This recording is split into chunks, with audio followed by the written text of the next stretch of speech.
Train ticket में बूढ़े लोगों के लिए रियायत, उनके लिए छूट, जिसे 2020 में कोरोना के चलते ख़त्म कर दिया गया था, सरकार उसे दोबारा चालू करने के मूड में बिल्कुल नहीं है। जी हाँ, आपने सही सुना। संसद के मॉनसून सत्र में एक सवाल के लिखित जवाब में रेल मंत्री अश्विनी वैष्णव ने ये कहा है, मगर जिस पार्टी को सीनियर सिटीजन यानी कि बुजुर्ग इतना सारा वोट देते हैं, उनका तबका इतना सारा वोट देता है, क्या उनके लिए ये धोखा नहीं है? आखिर कितना पैसा बच जाएगा बूढ़े लोगों के लिए ट्रेन टिकट की रियायत खत्म करके? जानेंगे आज इस एपिसोड में।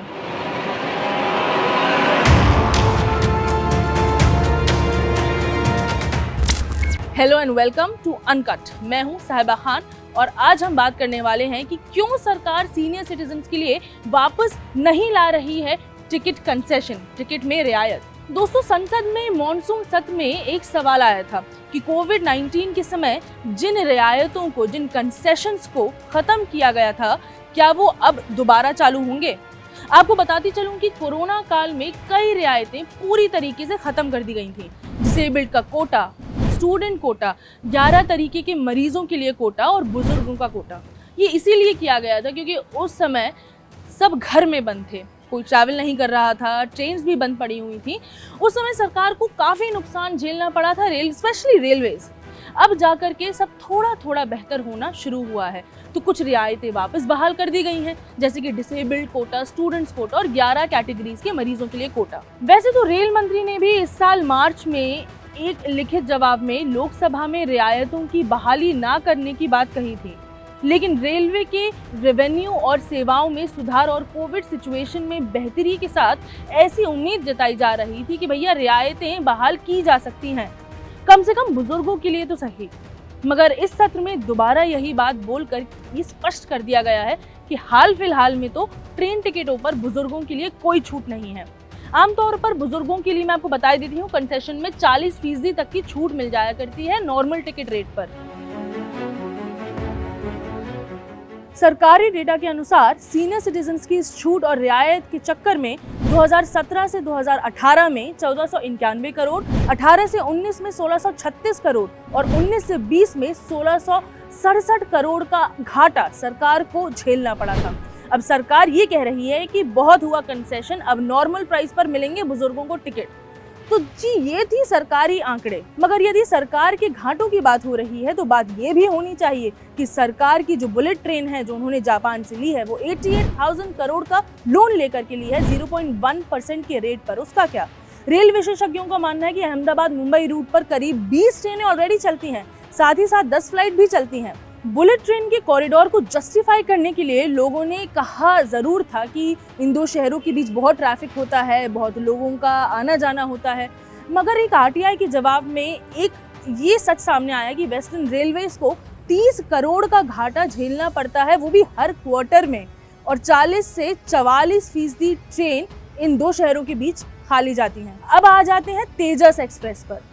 कुछ साल पहले आईआरसीटीसी ने तेजस ट्रेन का संचालन शुरू किया था, जिसमें यात्रियों को कई सुविधाएं मिलती थी। लंबी दूरी की यात्रा में लगने वाले समय भी कम हो जाया करता था। और फिर आ गया कोरोना। कांग्रेस पार्टी के अनुमुला रेवंत रेड्डी ने सरकार से पूछा था कि भैया तेजस एक्सप्रेस कैसे चल रही है।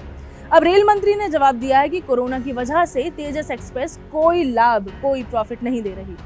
रेलवे मंत्रालय ने बुधवार को राज्यसभा में ये जानकारी दी। तेजस एक्सप्रेस दिल्ली के लखनऊ और अहमदाबाद के मुंबई के बीच में चलाई जा रही है। दिल्ली लखनऊ तेजस ने 2019 में 2.33 करोड़ रुपए का मुनाफा कमाया, लेकिन 20 से 21 में 16.79 यानी कि 79 करोड़ और 2021 से 22 में 8.50 करोड़ रुपए का घाटा हुआ। अहमदाबाद मुंबई तेजस पिछले 3 सालों से निरंतर नुकसान झेल रही है। पहले साल 2.91 करोड़, दूसरे साल 16.45 करोड़ और तीसरे साल 16 करोड़ का नुकसान हुआ है। जानकारों के मुताबिक तेजस में डायनामिक फेयर पॉलिसी के कारण यात्री सफर करने से कन्नी काट रहे हैं, क्योंकि इसमें 10% टिकट बुकिंग के बाद प्रत्येक 10% बुकिंग पर किराया बढ़ जाता है। कई बार तेजस का किराया सस्ती एयरलाइन से भी अधिक हो जाता है। इस फॉर्मूला में पीक सीजन में किराया बढ़ जाता है और लीन सीजन में कम हो जाता है। कई लोगों का मानना है कि रेलवे में निजी कारोबारियों और कंपनियों को लाना ही नहीं चाहिए था, ये बहुत बड़ी गलती थी। तेजस एक्सप्रेस भले ही सरकार ने चलाई है, मगर उसमें सेवाएं पब्लिक प्राइवेट मॉडल पर ही बेस्ड हैं। और फिर इसका भी किराया आम ट्रेनों के किराए से 30 से 40% ज़्यादा होता है। अब इस ट्रेन में जिसमें हज़ारों करोड़ रुपया लग चुका है, उसकी ज़रूरत ही क्या थी?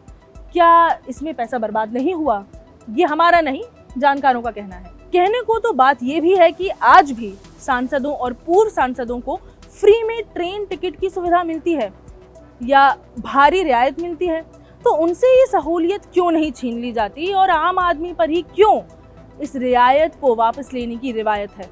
अब इस फैसले से आगे आने वाले चुनावों पर कितना असर पड़ेगा ये तो देखना होगा, वक्त ही बताएगा। फिलहाल हम यही उम्मीद कर सकते हैं कि जो भी पैसा सरकार इस कंसेशन को बरकरार ना रखने से बचाएगी, वो जनता की ही सहूलियत में आगे लगाया जाएगा। अगर आपको ये एपिसोड पसंद आया है, अगर आपको ये इन्फॉर्मेटिव लगा है, तो लाइक, शेयर एंड सब्सक्राइब करें। मैं हूं साहिबा खान और आप देख रहे हैं अनकट।